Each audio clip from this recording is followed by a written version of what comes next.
Episode opening സീനിൽ ഇപ്പൊ നമ്മുടെ ചെക്കനെയും പെണ്ണിനെയും, അതായത് ഗോകുവിനെയും ഉൽമയും കാണിക്കും. ഇത്തവണ അവരുടെ കൂടെ ആ ഊലോങ് പന്നിക്കുട്ടനും ഉണ്ട്. അവര് മൂന്ന് പേരും അടുത്ത ഡ്രാഗൺ ബോൾ അത് കണ്ടുപിടിക്കാനായി കടലിലൂടെ ബോട്ടിൽ യാത്ര ചെയ്യുകയാണ്.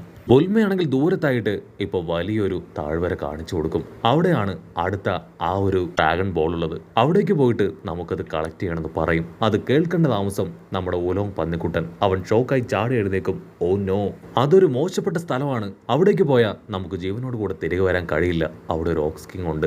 അത് ഭയങ്കര ജൈന്റ് ആണ്. അവിടേക്ക് പോയവരെ ആരെയും വെറുതെ വിട്ടിട്ടില്ല. സോ ഒരു കാരണവശാലും എനിക്ക് അവിടേക്ക് നിങ്ങളോടൊപ്പം വരാനായിട്ട് കഴിയില്ല. ദയവ് ചെയ്ത് എന്നെ ഇവിടെ ഇറക്കി വിടണം. ആണെങ്കിൽ അവനെ സമാധാനിപ്പിക്കാൻ ശ്രമിക്കും. പക്ഷെ അവനാണെങ്കിൽ ബഹളം വെച്ചുകൊണ്ടേയിരിക്കും. ബൊൽമയാണെങ്കിൽ അവനെ സമാധാനിപ്പിക്കും. നമ്മളോടൊപ്പം ഗോക്കു ഉണ്ട്. അവന്റെ പവർ എന്താണെന്ന് നിനക്കറിയില്ലേ? അത് കേൾക്കേണ്ട താമസം അവൻ തീർത്തു പറയും. ഓക്സ് കിങ്ങിന്റെ കയ്യിൽ വലിയൊരു കോടാലിയുണ്ട്. അതുപയോഗിച്ച് അവൻ എല്ലാവരെയും വെട്ടിക്കൊല്ലും. എനിക്കൊരിക്കലും റിസ്ക് എടുക്കാൻ കഴിയില്ല എന്ന് പറഞ്ഞ് അവനൊരു മീനിന്റെ രൂപത്തിലേക്ക് മാറി വെള്ളത്തിലേക്ക് എടുത്ത് ചാടും. ഗോക്കു ആണെങ്കിൽ ബുൽമയോട് പറയും, നീ പേടിക്കേണ്ട ആവശ്യമില്ല, തീർച്ചയായിട്ടും അവനുമായിട്ട് ഞാൻ തിരികെ വരാമെന്ന് പറഞ്ഞ് അവന്റെ ഡ്രസ്സൊക്കെ അഴിച്ചിട്ട് വെള്ളത്തിലേക്ക് എടുത്ത് ചാടുകയാണ്. ഇവിടെ പന്നിക്കുട്ടൻ ഊലോങ് ആണെങ്കിൽ ആ ഫിഷുകളുടെ കൂടെ അങ്ങനെ നീന്തി തിരിച്ചു പോകാൻ ശ്രമിക്കുകയാണ്. അടുത്ത നിമിഷം ഗോക്കു അവൻ അവിടേക്ക് സ്വിം ചെയ്ത് വരുന്നത് അവൻ കാണും. അവനാണെങ്കിൽ നൈസായി കുട്ടികൾക്കിടയിൽ അങ്ങനെ ഒളിച്ചിരിക്കുകയാണ്. ഗോക്കു ഒരുപാട് അന്വേഷിച്ചിട്ടും അവനെ കാണാൻ കഴിയാത്തതിൽ ഇപ്പോ അവൻ മുകളിലേക്ക് വരും. അതിനുശേഷം അവന് കണ്ടെത്താൻ കഴിഞ്ഞില്ല എന്നുള്ള കാര്യം ബുൽമയെ അറിയിക്കുകയാണ്. ബുൽമയാണെങ്കിൽ ക്യാഷ്ലായി ഇപ്പൊ നമ്മുടെ ഗോകുവിന്റെ ഒരു ജട്ടി അത് അവളുടെ ചൂണ്ടയിൽ കണക്ട് ചെയ്ത് ഇപ്പൊ വെള്ളത്തിലേക്ക് ഇടും. അടുത്ത നിമിഷം അവൾ പ്രതീക്ഷിച്ചത് പോലെ തന്നെ പന്നിക്കുട്ടൻ ഫിഷ് ആണെങ്കിൽ ഇപ്പൊ ആ ജട്ടിയിൽ കടിച്ചു പിടിച്ചിരിക്കും. അവളാണെങ്കിൽ അവനെ നൈസായിട്ട് ആ ബോട്ടിലേക്ക് എടുത്തിടുകയാണ്. അതിനുശേഷം വേറെ വഴിയില്ലാതെ ഇപ്പൊ അവർ മൂന്ന് പേരും വീണ്ടും ആ ഒരു ഡ്രാഗൺ ബോൾ അന്വേഷിച്ചു പോകും. അല്പസമയം മുൻപോട്ടേക്ക് പോകുമ്പോൾ പന്നിക്കുട്ടൻ അവനാണെങ്കിൽ വയറ്റിൽ കൈവച്ച് ഇപ്പോൾ അവളോട് വിളിച്ചു പറയും, മുൽമ, എനിക്ക് നന്നായിട്ട് വിശക്കുന്നു, എന്തെങ്കിലും കഴിക്കാൻ വേണം. ഉടനെ ഒരു ടാബ്ലറ്റ് എടുത്ത് അവൾ അവന്റെ കയ്യിൽ കൊടുക്കും. എന്റെ കയ്യിൽ ഫുഡൊന്നുമില്ല, പക്ഷെ നിനക്ക് ആവശ്യമായിട്ടുള്ള എനർജി അത് ഈ ഒരു ക്യാപ്സ്യൂൾ തരുമെന്ന് പറയും. അവനത് കഴിക്കേണ്ട താമസം വല്ലാത്തൊരു റിലാക്സ്മെന്റ് ഫീൽ ചെയ്യാണ്. ഉടനെ ഗോകു ആണെങ്കിൽ അവളോട് ചോദിക്കും, മുൽമ, എനിക്ക് നന്നായിട്ട് വിശക്കുന്നുണ്ട്, അതുപോലൊരു ക്യാപ്സ്യൂൾ എനിക്കും തരാമോ? അവളാണെങ്കിൽ അവളുടെ ബാഗ് ചെക്ക് ചെയ്യും. അതിനുശേഷം അവനോട് പറയും, ഐ എം സോറി, എന്റെ കയ്യിൽ അതൊരെണ്ണം മാത്രമേ ബാക്കി ഉണ്ടായിരുന്നുള്ളൂ, എന്റെ കയ്യിൽ വേറെ ഇല്ല. അത് കേട്ട് ഗുൽമ അവൻ നിരാശനായിട്ട് നിൽക്കുന്ന അതേ സമയം തന്നെ അവരുടെ ബോട്ടിലെ ഗ്യാസ് അത് തീർന്ന് അതിപ്പോ ആ നദിയിൽ അങ്ങനെ സ്റ്റെക്കാവും. മുൽമയാണെങ്കിൽ ഇപ്പൊ ആ പന്നിപ്പയ്യനോട് പറയും, നിനക്ക് ബുദ്ധിമുട്ടില്ലെങ്കിൽ ഒരു പങ്കയെ മാറാമോ? അതുപയോഗിച്ച് നമുക്ക് മൂന്ന് പേർക്കും കരയിലെത്താനായിട്ട് കഴിയും. അവളത് പറയേണ്ട താമസം അവനാണെങ്കിൽ ഒരു പങ്കയായി മാറുകയാണ്. മുൽമ പങ്ക എടുത്ത് ഇപ്പൊ നമ്മുടെ ഗോകുവിന്റെ കയ്യിൽ കൊടുക്കും. അതിനുശേഷം ഇത് ഇപ്രകാരം തുഴയണമെന്ന് പറഞ്ഞ് അവൻ എക്സാമ്പിൾ കാണിച്ചു കൊടുക്കും. അതനുസരിച്ച് അവൻ ആ തോണി തുഴഞ്ഞ് അവർ മൂന്ന് പേരും ഇപ്പൊ കരയിലെത്തും. ഗോകുവിനാണെങ്കിൽ ഭയങ്കര സന്തോഷം. അവനാണെങ്കിൽ റിലാക്സ്ഡ് ആയിട്ട് ഒന്നിനു പോകും. മുൽമയാണെങ്കിൽ അവളുടെ ബാഗ് ചെക്ക് ചെയ്ത് ആ ക്യാപ്സ്യൂൾ എടുക്കാൻ ശ്രമിക്കും. പക്ഷേ അപ്പോഴായിരിക്കും അവളൊരു കാര്യം ശ്രദ്ധിക്കുക, അവളുടെ ബാഗിലുണ്ടായിരുന്ന ക്യാപ്സ്യൂൾസ് അത് കാണാനില്ല. അവളാണെങ്കിൽ ടെൻഷനായി പന്നിക്കുട്ടിയോട് ചോദിക്കും. പക്ഷെ അത് പറയും, ഞാൻ എടുത്തിട്ടില്ല. അവളാണെങ്കിൽ എന്ത് ചെയ്യണമെന്ന് അറിയാതെ ഉച്ചത്തിൽ നിലവിളിക്കും. ഗോകു ആണെങ്കിൽ അവളെ സമാധാനിപ്പിക്കും, നീ ടെൻഷൻ ആവേണ്ട കാര്യമൊന്നുമില്ല, നമ്മളോടൊപ്പം ആ ഉലോങ് പന്നിക്കുട്ടിയുണ്ട്, നിനക്ക് ആവശ്യമായത് എന്തും അവനിലൂടെ നമുക്ക് സാധിച്ചെടുക്കാനായിട്ട് കഴിയും. നിനക്കിപ്പോൾ ഒരു ബൈക്കാണ് വേണ്ടതെങ്കിൽ അവനൊരു ബൈക്കായി മാറ്റാനായിട്ട് കഴിയും. അത് കേട്ട് അവൾക്കും ഭയങ്കര സന്തോഷം. അങ്ങനെ കാര്യമായിട്ട് പ്ലാൻ ചെയ്യുന്ന ഗ്യാപ്പിൽ ഇവിടെ പന്നിക്കുട്ടനാണെങ്കിൽ ഓടി രക്ഷപ്പെടും. ഗോകു അവനാണെങ്കിൽ ആ പന്നിക്കുട്ടനെ അന്വേഷിച്ച് അവന്റെ പിന്നാലെ പോവെങ്കിലും കണ്ടെത്താനാവില്ല.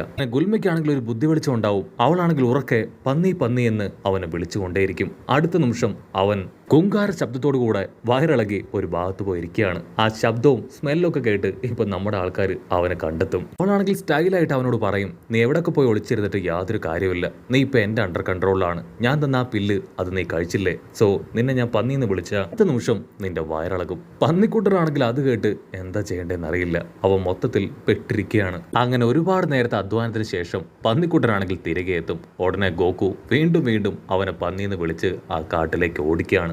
അതിനുശേഷം ഇവിടെ ഗുൽമയാണെങ്കിൽ അവനോട് ഒരു ബൈക്കാവാനായിട്ട് പറയും. പന്നിക്കുട്ടനാണെങ്കിൽ അത് ഒട്ടും ഇഷ്ടാവില്ല. വേറെ വഴിയില്ലാതെ അവനൊരു പഴഞ്ചൻ സ്കൂട്ടറായി മാറും. അവൾ അതിന്റെ ദേഹത്ത് കയറിയിരിക്കും. പക്ഷേ അവളുടെ ഭാരം ചുമക്കാൻ കഴിയാതെ അതങ്ങനെ വളഞ്ഞു പോവാണ്. അവൻ വീണ്ടും ബാക്ക് ടു നോർമലായി അവളോട് പറയും, എന്നെക്കൊണ്ട് നിന്റെ ഭാരം അത് ചുമക്കാനായിട്ട് പറ്റുന്നില്ല, എന്റെ കയ്യിൽ മറ്റൊരു ഐഡിയ ഉണ്ടെന്ന് പറഞ്ഞ് അവനൊരു ജട്ടിയായിട്ട് മാറും. നീ ഇതിട്ടാ മതി, സോ നമ്മൾ ആരെങ്കിലും ഒരാളും അങ്ങനെയാണെങ്കിൽ ഈസി ആയിട്ട് എനിക്ക് നിന്നെ ക്യാരി ചെയ്യാൻ പറ്റും.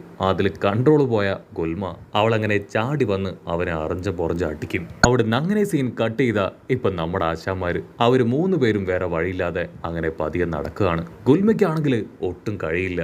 ഗോക്കു ആണെങ്കിൽ ദേഷ്യപ്പെട്ട് പറയും, ഗുൽമ നീ ഇത് കാണുന്നില്ലേ, ഞാൻ എന്റെ ക്ലൗഡിനെ പോലും ഉപേക്ഷിച്ചാണ് നിന്നോടൊപ്പം നടന്നു വരുന്നത്. സോ നീ സ്പീഡിൽ എന്നോടൊപ്പം നടന്നു വായു. ഗുൽമയ്ക്കാണെങ്കിൽ ആരോഗ്യമില്ല, അതുകൊണ്ട് തന്നെ അവൾ തളർന്ന് താഴേക്ക് വീഴും. മൊൽമയാണെങ്കിൽ തീർത്തു പറയും, എന്നെ കൊണ്ട് ഇനി ഒരു അടി പോലും നടക്കാൻ കഴിയില്ല, എനിക്ക് അല്പനേരം റെസ്റ്റ് ചെയ്യണം, ഇവിടെ AC ഇല്ല, ഫുഡില്ല, ഒന്നുമില്ല. ഇതൊന്നുമില്ലെങ്കിലും എനിക്ക് റെസ്റ്റ് അത് അനിവാര്യമാണെന്ന് പറഞ്ഞ് അവളാണെങ്കിൽ ഒരു തണലിൽ പോയി പതിയെ കിടന്ന് ഉറങ്ങാനായിട്ട് തുടങ്ങും. അതേസമയം ഇവിടെ ഗോക്കുവും പന്നിക്കുട്ടനും അവർ പരസ്പരം നോക്കും, ഇനി നമ്മൾ എന്ത് ചെയ്യും. പന്നിക്കുട്ടനാണെങ്കിൽ അവന് വിശക്കുന്നു എന്ന് പറയും. ഗോക്കു അവനെ സമാധാനിപ്പിക്കും, നീ വിഷമിക്കേണ്ട കാര്യമില്ല, എന്നെപ്പോലെ തന്നെ എനിക്ക് നന്നായിട്ട് വിശക്കുന്നുണ്ട്, നമുക്കിവിടെ എവിടെയെങ്കിലും ഫുഡ് കിട്ടുമെന്ന് അന്വേഷിക്കാമെന്ന് പറയും. അപ്പൊ ദൂരത്തായിട്ട് ഒരു മുയലും വേറൊരുത്തനും അവർ രണ്ടുപേരും നമ്മുടെ ആൾക്കാരെ തന്നെ നോക്കി വണ്ടിയിൽ അവിടേക്ക് പാഞ്ഞെത്തുകയാണ്. ആ പയ്യനാണെങ്കിൽ ഇപ്പൊ നമ്മുടെ ആൾക്കാരോട് പറയും, നിങ്ങൾ നുഴഞ്ഞു കയറിയ ഈ ഒരു സ്ഥലം അത് എന്റേതാണ്, മര്യാദയ്ക്ക് നിങ്ങളുടെ കയ്യിലുള്ള സാധനങ്ങൾ ഇതെല്ലാം എന്നെ ഏൽപ്പിക്കുകയാണെങ്കിൽ നിങ്ങൾക്ക് രണ്ടുപേർക്കും ഇവിടുന്ന് ജീവനും കൊണ്ട് തിരികെ പോവാം, അതല്ല എങ്കിൽ ഫൈറ്റ് ചെയ്ത് ഞാൻ നിങ്ങളെ തകർക്കുമെന്ന് പറയും. പന്നിക്കൂട്ടനാണെങ്കിൽ ആ മൊയലിനെ തിരിച്ചറിയും. രണ്ടുപേരും ഒരുപാട് ടൈം ഒന്നിച്ച് സ്പെൻഡ് ചെയ്തതാണ്. അവരാ കാര്യം പരസ്പരം പറയും. ആ ക്യാരറ്റ് ആണെങ്കിൽ ഇപ്പൊ പന്നിപ്പയ്യനെ കളിയാക്കും, അവൻ ഒട്ടും പവറില്ല, എല്ലാവരുടെ അടുത്തും വെറുതെ ഭീഷണിയുടെ സ്വരം മാത്രം ഉയർത്തും. ആരെങ്കിലും അവനെതിരെ തിരിഞ്ഞ അവൻ പേടിച്ച് ഒരു മൂലയ്ക്ക് പോയി ഒളിച്ചു നിൽക്കും. ഗോക്കു ആണെങ്കിൽ അത് കേട്ട് അവനോട് ചോദിക്കും, സത്യത്തിൽ നിന്റെ സ്വഭാവം എല്ലാവർക്കും അറിയാമല്ലേ. അത് കേട്ട് ഇപ്പൊ നമ്മുടെ പന്നിപ്പയ്യൻ ഗോക്കുവിനോട് ചോദിക്കും, നീ അവൻ പറഞ്ഞു കേട്ടില്ലേ, നീയുമായിട്ട് ഫൈറ്റ് ചെയ്യാൻ അവൻ റെഡിയാണെന്ന്, നിനക്കവനെ തോൽപ്പിക്കാനായിട്ട് കഴിയോ, അവൻ നിന്നെ കഴിഞ്ഞും ഒരുപാട് വലുതാണ്. അതിന് ഗോക്കു ആണെങ്കിൽ ക്യാഷ്വലായിട്ട് പറയും, ഞാൻ ഭയങ്കര പവർഫുള്ളാണ്, എന്റെ പവർ അത് നീയും കണ്ടിട്ടുള്ളതല്ലേ.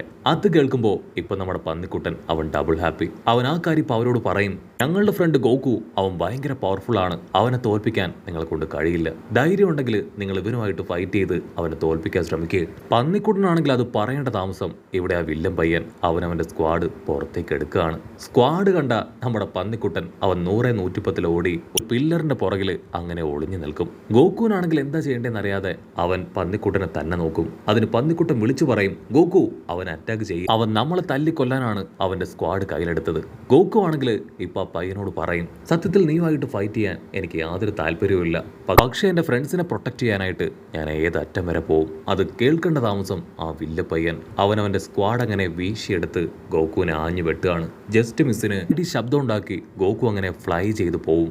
അവന്റെ പിന്നാലെ വന്ന വില്ലൻ പയ്യനാണെങ്കിൽ ഗോക്കുവിനെ വീണ്ടും ആഞ്ഞു വെട്ടാനായിട്ട് ശ്രമിക്കും. പക്ഷേ അവനാണെങ്കിൽ അവിടുന്ന് തെന്നി മാറുകയാണ്. ആ സ്ക്വാഡ് അതവിടെ പതുങ്ങിയിരുന്ന മൊയലിന്റെ നേർക്ക് അങ്ങനെ ചേറി പാഞ്ഞടുക്കും. പക്ഷെ കറക്റ്റ് സമയത്ത് അവൻ പൗസ് ഇട്ടതുകൊണ്ട് മൊയലിന് ഒരു സ്ക്രാച്ച് പോലും വീഴില്ല. ഗോക്കു ആണെങ്കിൽ അവന്റെ സ്റ്റിക്ക് അതങ്ങനെ പവറാക്കി നീളം കൂട്ടിയെടുത്ത് ഇപ്പൊ പയ്യനെ ആഞ്ഞടിക്കും. ആ ഒരു അടിയിൽ അവൻ തെറിച്ചു പോയി അടിച്ചു വീഴും. ആ വില്ലൻ പയ്യനാണെങ്കിൽ ഗോക്കുവിനോട് ചോദിക്കും, ഓ നിന്റെ കയ്യില് മാജിക് സ്റ്റിക്ക് ഉണ്ടല്ലേ, ഇതിനെക്കുറിച്ച് എനിക്കറിയാം, ഇതാരാണ് നിനക്ക് തന്നത്. അതിന് ഗോക്കു പറയും, എന്റെ ഗ്രാൻഡ് പാ, അദ്ദേഹമാണ് എനിക്ക് തന്നത്. ആ വില്ലൻ പയ്യനാണെങ്കിൽ അല്പനേരം കൺഫ്യൂസ്ഡ് ആയി അവന്റെ ഗ്രാൻഡ് പായുടെ പേര് ചോദിക്കും. അതിന് ഗോക്കു പറയും, ഗോഹാൻ. പക്ഷെ വർഷങ്ങൾക്ക് മുൻപ് അദ്ദേഹം മരിച്ചുപോയി, അദ്ദേഹമാണ് അദ്ദേഹത്തിന്റെ പവറും ഈ സ്റ്റിക്കും അതെല്ലാം തന്നെ എനിക്ക് തന്നത്. അത് കേട്ട് ആ പയ്യനാണെങ്കിൽ ഭയങ്കര സന്തോഷം.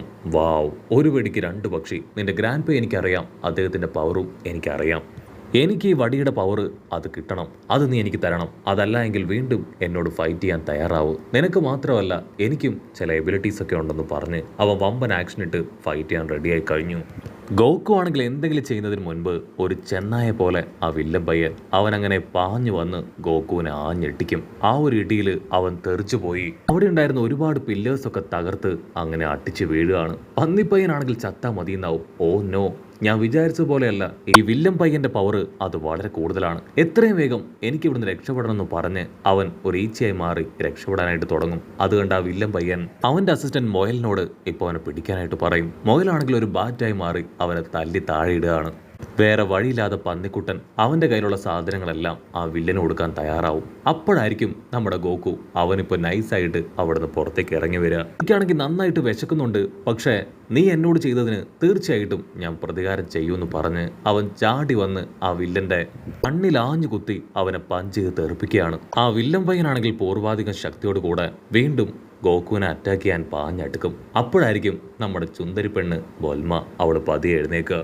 അവളെ കാണേണ്ട താമസം ആ വില്ലൻ അവൻ അങ്ങനെ പൗസിട്ട് അവളെ അല്പനേരം നോക്കും. വാവ്, ഇത്രയും ചുന്ദരിയായ ഒരു പെണ്ണിനെ ഞാൻ കണ്ടിട്ടില്ല എന്ന് പറഞ്ഞ് നൊടിയിടയിൽ അവന്റെ അസിസ്റ്റന്റ് അവനുമായിട്ട് അവിടുന്ന് കടന്നു പോവാണ്. നമ്മുടെ ആൾക്കാർക്കാണെങ്കിൽ എന്താ സംഭവിച്ചെന്ന് മനസ്സിലാവില്ല.